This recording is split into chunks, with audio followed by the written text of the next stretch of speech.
Hasil Timnas Indonesia U23 vs Timnas Arab Saudi U23 jelang Piala Asia U23 2024 sudah diketahui. Mentas di Seven Stadium, Dubai, Uni Emirat Arab, pada Sabtu tanggal 6 April tahun 2024 dini hari WIB, Timnas Indonesia asuhan Sintayong kalah 1-3. Dalam laga ini, Arab Saudi U23 unggul lebih dulu pada menit 18.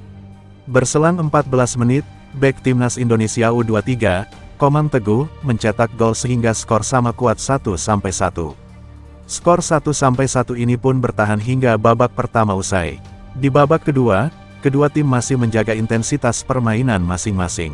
Hasilnya, Arab Saudi U23 mencetak gol kedua pada menit 58, sehingga membuat mereka kembali unggul 2-1 atas Timnas Indonesia U23. Ketika waktu normal menyisakan 1 menit, Arab Saudi U23 kembali mencetak gol.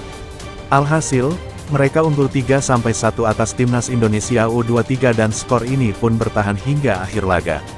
Laga ini bisa dibilang penting bagi Timnas Indonesia U23 jelang mengarungi Piala Asia U23 2024 Qatar pada tanggal 15 April hingga tanggal 3 Mei tahun 2024.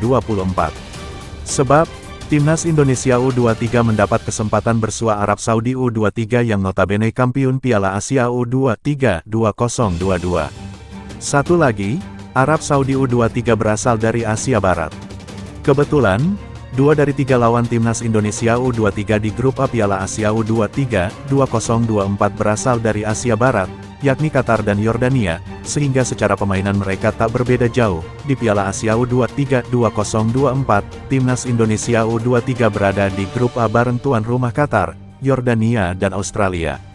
Skuad Garuda Muda akan menghadapi Qatar pada tanggal 15 April tahun 2024, disusul Australia tanggal 18 April tahun 2024, dan Yordania tanggal 21 April tahun 2024 nantinya. Hanya juara dan runner-up grup yang diizinkan lolos ke perempat final Piala Asia U23 2024.